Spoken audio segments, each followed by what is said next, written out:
हरे कृष्णा। आप सभी को सावन पुत्रदा एकादशी की बहुत बहुत शुभकामनाएं।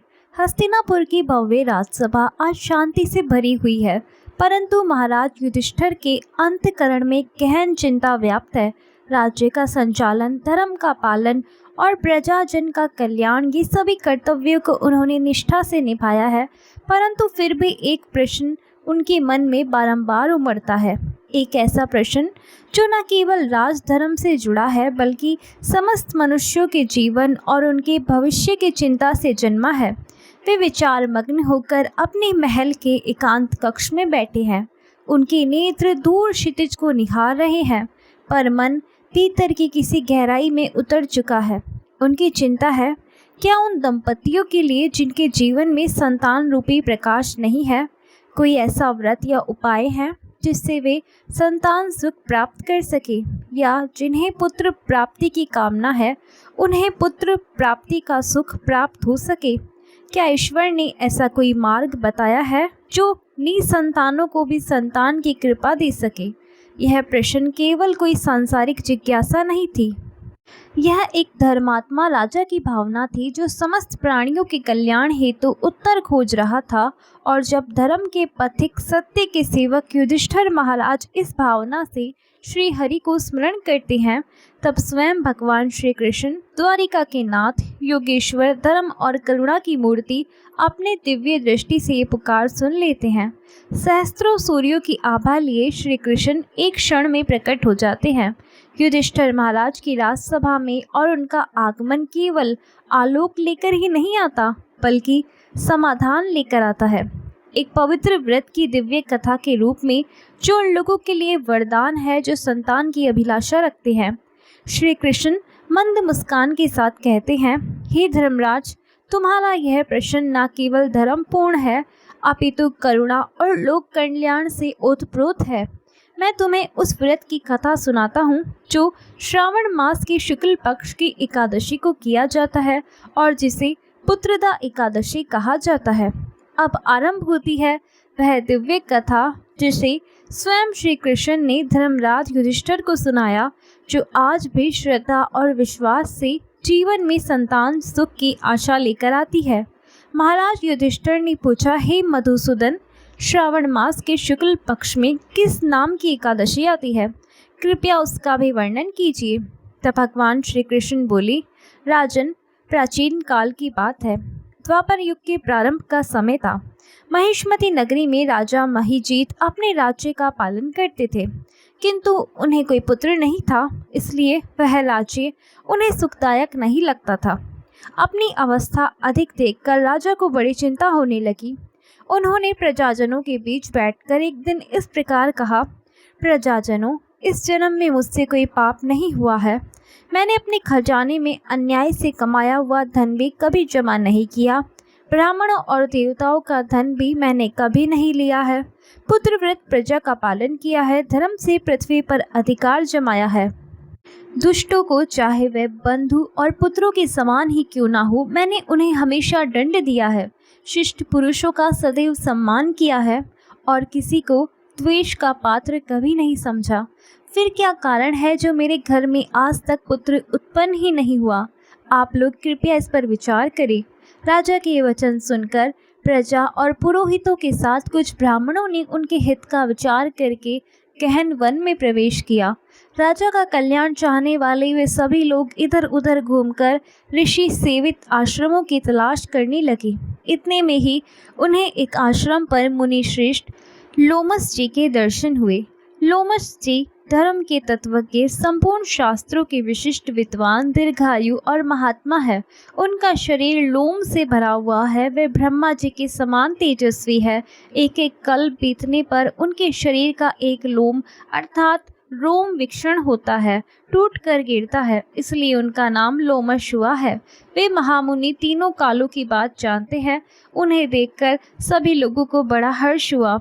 लोगों को अपने निकट आया देखकर लोमस ऋषि ने पूछा, तुम सब लोग यहाँ किस लिए आए हो? अपने आने का कारण बताओ।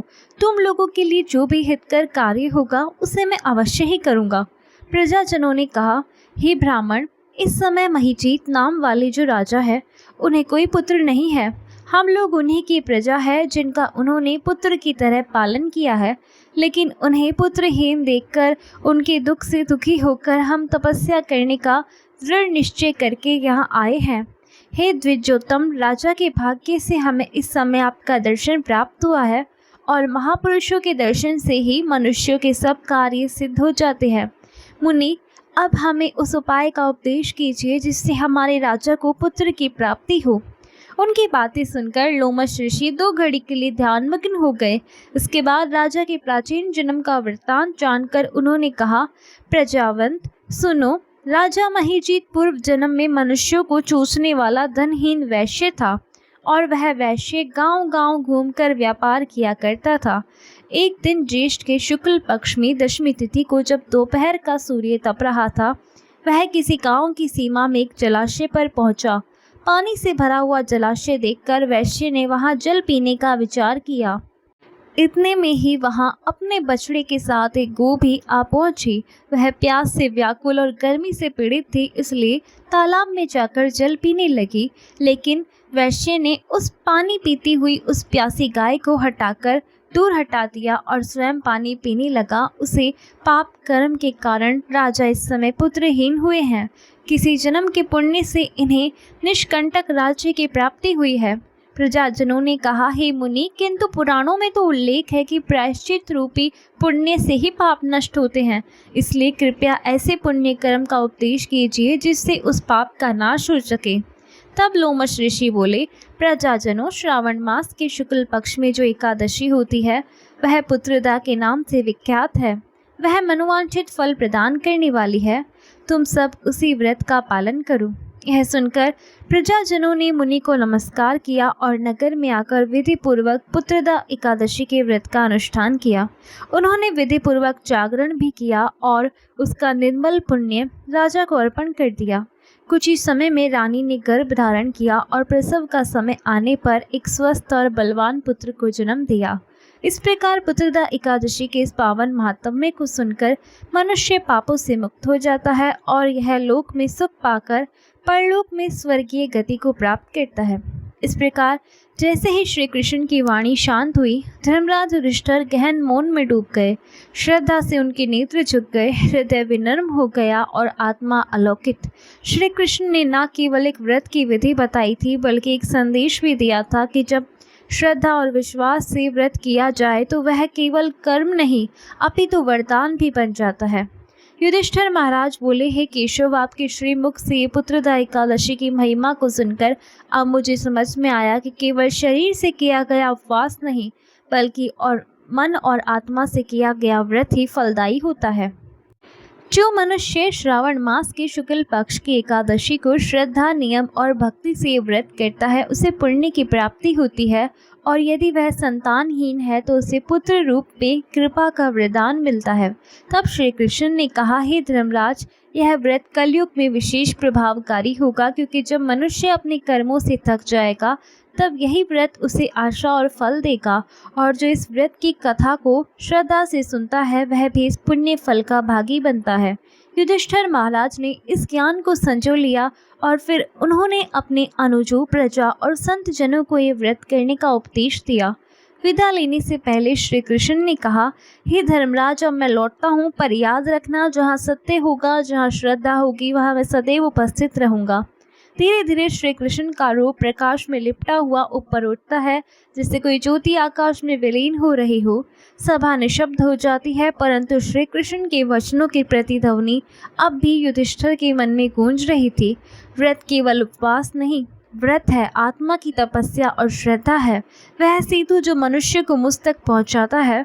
श्री कृष्ण अंतर्ध्यान हो जाते हैं, पर उनका आशीर्वाद अब कथा बन चुका है, श्रुति बन चुका है, संस्कार बन चुका है।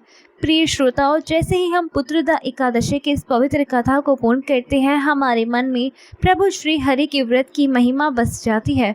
परंतु इस व्रत की पूर्णता तब तक नहीं मानी जाती जब तक हम तुलसी माता की कथा और उनकी महिमा का श्रवण ना करें, क्योंकि तुलसी केवल एक पौधा नहीं, वह भक्ति की जीवंत मूर्ति है।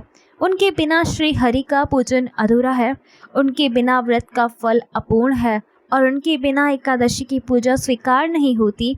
शास्त्रों में कहा गया है, यत्र तुलसी तत्र वैकुंठ, अर्थात जहाँ तुलसी है वहीं श्री हरि निवास करते हैं। जिस प्रकार दीपक को बाती के बिना नहीं जलाया जा सकता, उसी प्रकार श्री हरि को तुलसी की पत्तियों के बिना प्रसन्न नहीं किया जा सकता। यह वही तुलसी है जिन्होंने भगवान को पति रूप में प्राप्त किया, जिनके चरणों की रज से भक्तों के पाप कटते हैं और जिनकी कथा स्वयं श्री हरि की कथा से जुड़ी हुई है। तो आइए अब सुनते हैं तुलसी माता की वह पुण्यमय कथा, जिसके श्रवण से एकादशी व्रत का पूर्ण फल प्राप्त होता है और भक्तों का हृदय श्री हरि के चरणों से जुड़ जाता है। कथा के अनुसार एक बार एक बूढ़ी माई थी जो नियमित 11 माता का यानी एकादशी का उपवास रखा करती थी और तुलसी के पौधे की सेवा किया करती थी। तुलसी के पौधे को सींचा करती थी। वह सुबह को बिना तुलसी के पौधे की पूजा किए अन्न या जल तक ग्रहण नहीं करती थी।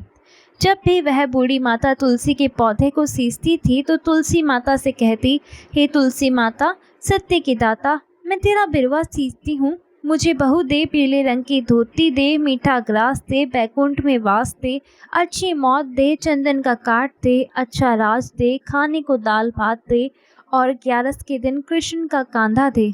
बूढ़ी माई की ये बात सुनकर तुलसी माता सूखने लगी। तुलसी माता को इस प्रकार सूखता देखकर एक दिन भगवान कृष्ण ने पूछा, हे तुलसी, तुम दिन प्रतिदिन क्यों सूखती जा रही हो? तब तुलसी माता ने कहा कि बस मेरे मन की मत पूछो प्रभु। भगवान कहने लगे, मैं नहीं पूछूंगा तो कौन पूछेगा? तब तुलसी माता कहती है कि हे प्रभु, एक बूढ़ी माई आती है और अपनी बात कहकर चली जाती है। मैं उनकी सारी बातें तो पूरी कर दूंगी, लेकिन कृष्ण का कांधा कहाँ से लाऊंगी? तब भगवान श्री कृष्ण बोले कि वो बूढ़ी माई मरेगी तो मैं अपने आप ही कांधा देने आ जाऊंगा। तुम बूढ़ी माई से ये बात कह देना। और इसके कुछ समय बाद वह बूढ़ी माई मर गई।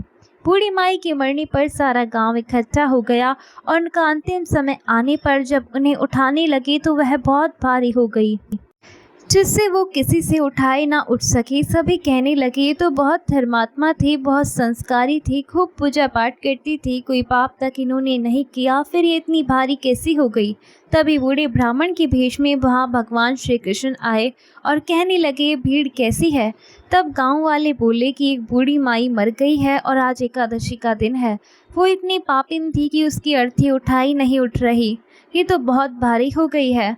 भगवान बोले कि मुझे इनके कान में कुछ कह लेने दो, फिर ये उठ जाएगी। तब भगवान श्री कृष्ण बूढ़ी माई के पास गए और चुपके से उनके कान में कहा, हे बूढ़ी माई, तू अपने मन की कर ले, पीताम्बर की धोती ले, मीठा मीठा ग्रास ले, वैकुंठ में वास ले, चटक की चाल ले, चंदन का काट ले, झालर की झनकार ले, दाल भात को जीवन और श्री कृष्ण को कांधो ले। भगवान की सारी बातें सुनकर बूढ़ी माई तो हल्की हो गई और तब भगवान कृष्ण ने उन्हें अपने कांधे पे लेकर गए। इस प्रकार बूढ़ी माई को मुक्ति मिल गई और वह बैकुंठ लोक को चली गई। हे तुलसी माते, जैसे आपने उन बूढ़ी माई को मुक्ति दी, वैसे ही हम सभी को मुक्ति देना। जैसे भगवान कृष्ण ने उन्हें कांधा दिया, वैसे ही हम सबको भी देना। प्रेम से बोले श्री कृष्ण भगवान की जय, तुलसी माता की जय।